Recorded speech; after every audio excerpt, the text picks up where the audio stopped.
فلا هادي له أشهد أن لا إله إلا الله وحده لا شريك له وأشهد أن محمدا عبده ورسوله الكريم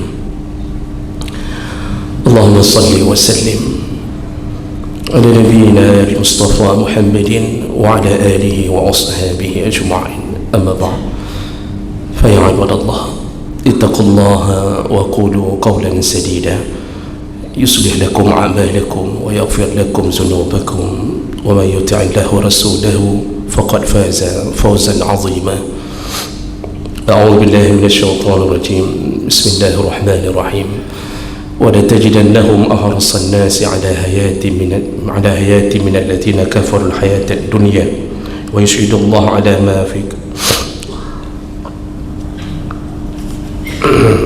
ولتجدنهم أحرص الناس على حياة ومن الذين أشركوا يود أهلهم لو يعمر 1000 سنة وما هو بمزهزه من العذاب أن يعمر والله بصير بما يعملون.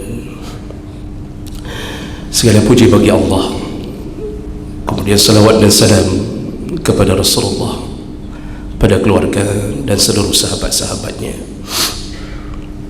Jemaah Jumaat yang Allah muliakan, ketika orang-orang Yahudi mengatakan dan memproklamirkan bahawa mereka lah yang akan menghuni surga Allah Subhanahu wa taala, maka Allah Subhanahu wa taala mengatakan kepada Muhammad sallallahu alaihi wasallam yang menjadi utusannya, qul in kanat lakumud darul akhirati khalisatan min dunin nas fatamannawul mauta in kuntum sadiqin. Muhammad, kasih tahu kepada orang-orang Yahudi, kalau kalian memang benar dan yakin bahawa kalianlah yang menghuni surga, min dunin nas, orang lain tidak bisa masuk surga, hanya kalian yang masuk surga, kata Allah. Fatamannawul mauta in kuntum sadiqin, maka cobalah kalian meminta kepada Tuhan untuk mati. Artinya kalau kalian yakin kalian penghuni surga, sekarang mintalah kepada Allah agar kalian dimatikan. Artinya kalau memang keyakinan itu benar, mereka tidak akan takut meminta kematian karena sudah yakin menjadi penghuni surga. Wala yatamannawnahu abadan bima qaddamat aydihim wallahu alimun bizzalimin. Tapi sungguh tidak ada satu Yahudi pun, kata Allah, yang berani meminta kematiannya, karena mereka tahu bahawa mereka akan tersiksa ketika bertemu Allah Subhanahu wa taala. Jadi Allah telah mengatakan Yahudi ini berbohong. Mereka mengira mereka hamba pilihan Allah, lalu Allah tantang, cuba minta mati biar ku matikan, kata Allah. Ternyata tidak satu pun berani meminta mati, kerana mereka tahu mereka telah mengingkari kitab Taurat yang mereka miliki. Di situlah kemudian Allah mengatakan wala tajidannahum ahrasan nasi ala hayat wa minal ladzina asyraku yawaddu ahaduhum law yu'ammaru 1000 sanah. Muhammad, agar engkau tahu bahawa orang-orang Yahudi ini, di antara mereka adalah orang-orang yang lebih buruk, lebih tamak daripada orang-orang musyrik. Jadi pada waktu itu maksud orang musyrik adalah yang di luar Islam, yang di luar agama Allah. Yahudi awal-awal kedatangan Nabi masih diakui sebagai agama sebelum Nabi memproklamirkan Islam. Jadi di antara mereka ada yang berharap supaya bisa hidup 1000 sana, la yu'ammar 1000 sana. Jadi keinginan mereka untuk terus hidup di dunia melebihi keinginan orang-orang musyrik, kata Allah. Kenapa? Karena mereka tahu bahawa kalau mereka mati dengan agama yang tidak direstui Allah setelah kedatangan Nabi, mereka akan dimasukkan ke dalam kehidupan yang sungguh-sungguh akan menyiksa mereka. Wa ma huwa bimuzahzihi minal azabi ay yu'ammar. Dan seandainya mereka diberi umur 1000 tahun, maka sungguh umur 1000 tahun itu tidak akan membuat mereka terluput dari siksa. Ini yang Allah katakan. Jadi jemaah melakukan Allah Subhanahu Wa Taala, di ujung ayat Allah mengatakan Allah Maha melihat apa yang mereka lakukan. Nah, apa tujuan kita membacakan ayat ini? Keinginan Yahudi untuk hidup 1000 tahun lagi, ya, ingin menikmati dunia karena takutnya kepada kematian, dan mereka tahu mati itu pasti datang, karena dalam kitab Taurat disebutkan mati datang, disebutkan Injil bahawa mati datang kemudian akan diawali dengan hari kebangkitan dan pertanggungjawaban. Semua mereka tahu, tapi mereka ingkari, lalu mereka berangan-angan agar bisa hidup lebih lama di dunia, menikmati dunia. Jadi jemaah melakukan Allah, yang ingin kita beritahukan bahawa apa yang Allah singgung dalam Al-Quran ini, penyakit-penyakit dari sifat Yahudi yang ingin hidup terlalu lama di dunia, itu sekarang telah berada di hati-hati kaum muslimin, ya, itu sekarang telah menempel di dalam kehidupan kita. Kita bukan Yahudi, kita bukan Nasrani, tapi keinginan mereka hari ini telah membuat kita lupa bahawa kita akan mati. Memang kita tidak pernah mengatakan kepada Allah, tidak pernah kita katakan kepada siapapun, aku ingin hidup 1000 tahun lagi. Kita tidak pernah katakan itu. Tapi jemaah melakukan Allah, dari gaya hidup kita terbaca, kita tidak siap menemui akhirat. Dunia telah menghantui hidup kita. Setiap jejak kaki langkah dari mulai subuh datang sampai datangnya subuh kembali, kita tetap yang kita fikirkan sebelum tidur bagaimana mempersiapkan dunia besok hari. Inilah penyakit Yahudi yang hari ini telah datang kepada kita. Para ulama ketika bicara tentang salah satu penyakit yang dihembuskan oleh syaitan berdasarkan ayat Allah dalam surat An-Nisa, ya'iduhum wa yumannihim wa ma ya'iduhumus syaitan illa ghurura. Syaitan mempermainkan kita dengan cara menjanjikan sesuatu yang indah lalu memberikan angan-angan kosong, padahal semua itu hanya tipu daya, kata Allah. Jadi syaitan mempermainkan gaya hidup, orang semuanya diajak memikirkan angan-angan kosong, padahal sesuatu yang paling pasti menghadapinya adalah kematiannya, dan sesuatu yang akan mendekat kepadanya adalah akhiratnya. Setelah masuk ke akhirat, dia hanya berjumpa di antara dua pilihan: apakah dia masuk surga dengan kebahagiaan, atau dia masuk neraka memulai penderitaan. Ini permainan syaitan, ya. Hidup di atas dunia lalu punya angan-angan terlalu jauh terhadap dunia, ini permainan syaitan, kata Allah Subhanahu Wa Taala. Makanya ketika para ulama merinci bahasa ini, kemudian disebut dengan tulul amal, iaitu terlalu panjang angan-angan.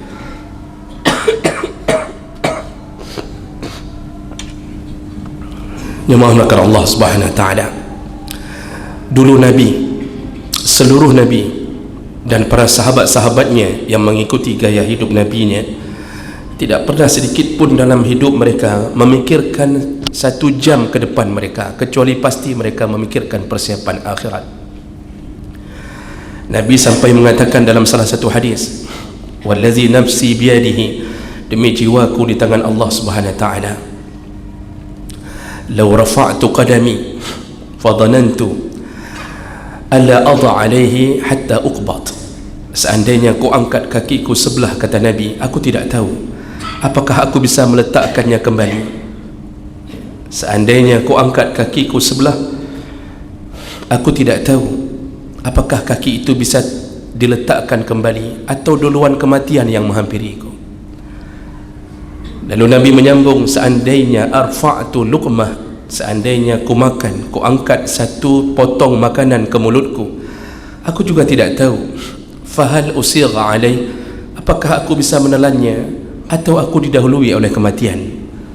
Makanya para nabi yang difikirkan adalah persiapan akhirat, yang diajarkan persiapan akhirat, yang didengung-dengungkan dalam dakwahnya, bersiap-siaplah untuk akhirat.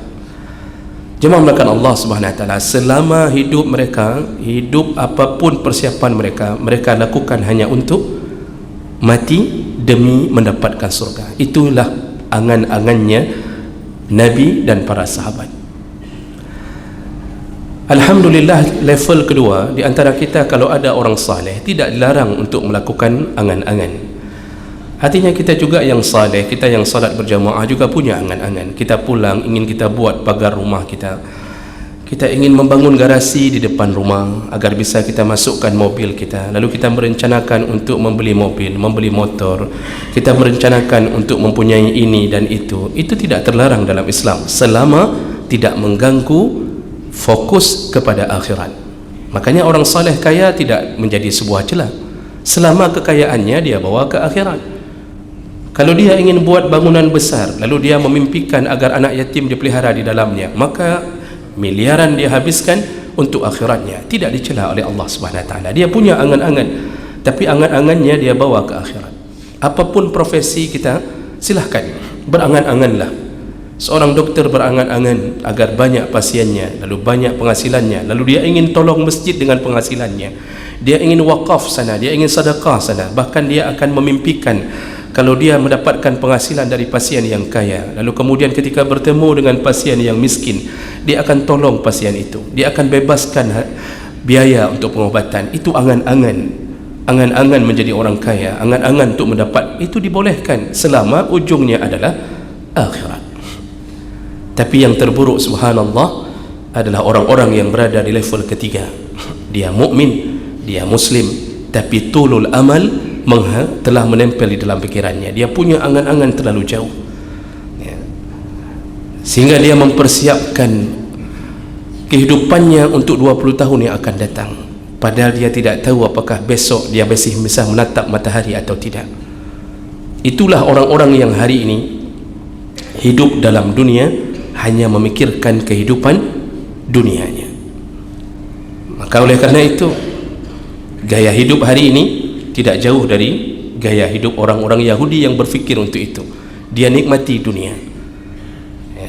Jadi jemaah melakukan Allah, ada orang-orang yang hari ini KTP-nya Islam, tapi kita lihat gaya hidupnya tidak mirip orang Islam.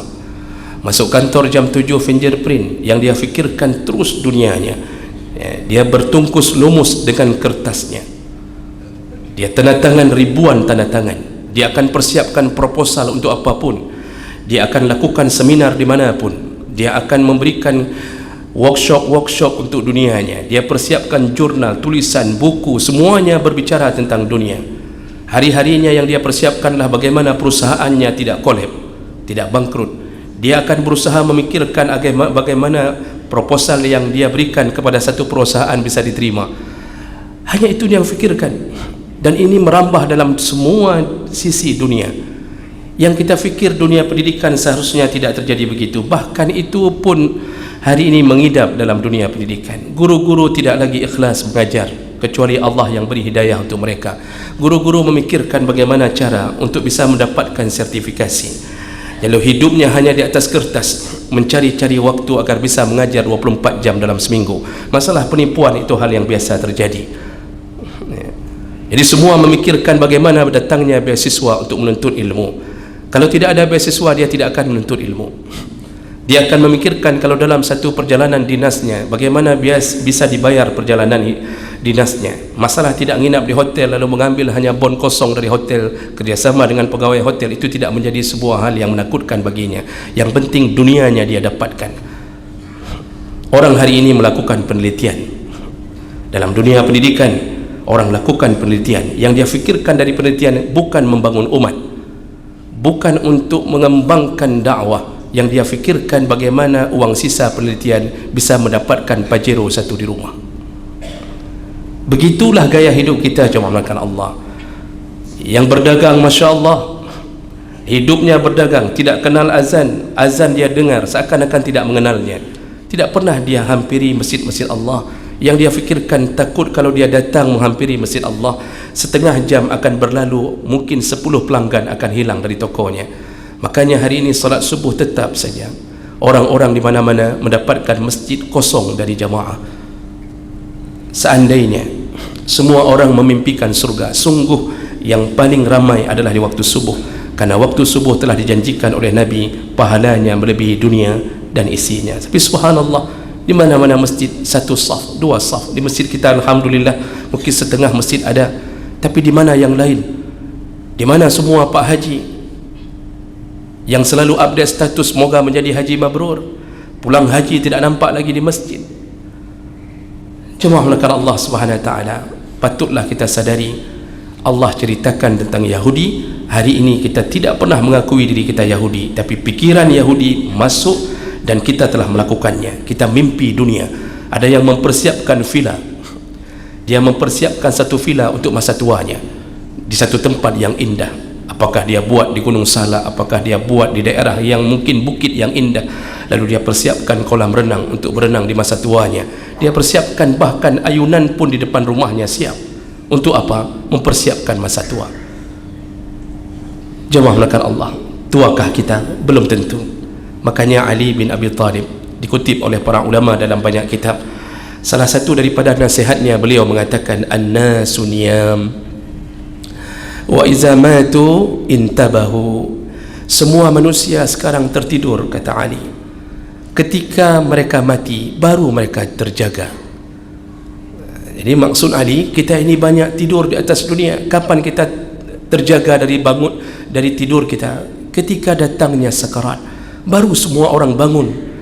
Maka hari ini ada orang yang tertidur di kebunnya, tidur tidak dekat dengan Allah, ya. Ada orang yang tidur di kantornya, tidur di sekolahnya, tidur di instansi-instansi manapun dia kerja. Ada yang tertidur di manapun, Quran tidak pernah terpegang. Semua tertidur dari ajaran Allah, tertidur dari ajakan-ajakan Allah. Setelah Ramadan tidak pernah satu halaman pun berpindah dari Al-Quran yang dulu dibaca terakhir dari Ramadan. Tidak ada lagi salat duha, orang tidak berusaha bangun tahajud. Jemaah melakukan Allah, semua tidur dalam angan-angan, dalam mimpi, ingin tetap jadi ini, ya, ingin jadi ini. Persiapan menjelang 2024, para penyembah-penyembah dunia mempersiapkannya begitu serius, tapi tidak pernah sadar bahwa mereka mungkin mati besok. Tidak pernah dipersiapkan untuk mati besok. Bahkan sebelum tidur pun kalimat la ilaha illallah tidak terbaca. Kenapa? Mereka yakin besok masih bisa bangun. Tapi untuk menghidupi partainya, menghidupi persiapan agar menjadi orang yang akan menjadi nomor satu di Indonesia, dipersiapkan habis-habisan. Jemaah melakukan Allah Subhanahu wa taala, semua tertidur dalam angan-angan. Kapan terjaga? Begitu nampak sakaratul maut, nampak malaikat maut di hadapan mata, matilah mereka, barulah mereka terjaga. Padahal mati, disitulah baru semuanya menyesalinya. Ternyata yang mereka kejar selama ini hanya angan-angan belaka. Ternyata yang dia kerja selama ini tidak membuatnya menambah amalnya. Ternyata yang dia tinggalkan Al-Quran selama ini, ternyata itu adalah sebuah penyesalan yang dia meminta kembali di dunia, yang dia tidak pernah sedekahkan dari hartanya. Lalu dia bermohon kepada Allah agar diberi waktu sebentar saja untuk bersedekah. Semua terjaga, semua terbangun, tapi setelah kematian. Maka sungguh patutlah kita menyadari diri, jangan sampai apa yang Allah ucapkan kepada bangsa Yahudi di masa lalu pada Nabi Muhammad terulang pada kita. Dan sebagai penutup, jemaah melakukan Allah, ingat-ingat kembali bahwa kita datang di dunia, dilahirkan tidak membawa apapun. Lalu kemudian kita berjuang untuk hidup dengan cara apapun. Lalu kemudian kita mati, ya, tidak diberi peringatan apapun. Lalu kita dihantarkan ke alam barzakh, tidak membawa apapun. Namun akhirnya berdiri dihisab di hadapan Allah, ditanya di atas apapun. Dulu kita tidak fikir, ternyata satu kalimat ditanya oleh Allah Subhanahu wa taala. Maka oleh karena itu bersiap-siaplah, janganlah terlalu mendunia pikiran kita. Siapapun apapun pekerjaan kita, fikirkanlah akhirat. Selayaknya fakultas-fakultas, universitas, semua sekolah, anak-anak, semua difikirkan dibawa ke akhirat, bukan dibawa ke dunia. Ini yang perlu kita renungkan kembali, dan mudah-mudahan menjadi peringatan bagi kita, dan semoga semua kita dirindukan oleh surga Allah Subhanahu wa taala. Barakallahu li wa lakum fil Qur'anil azim, wa naf'ani wa iyyakum bima fihi minal ayati wa zikril hakim, wa taqabbalallahu minni wa minkum tilawatahu innahu huwas samiul alim.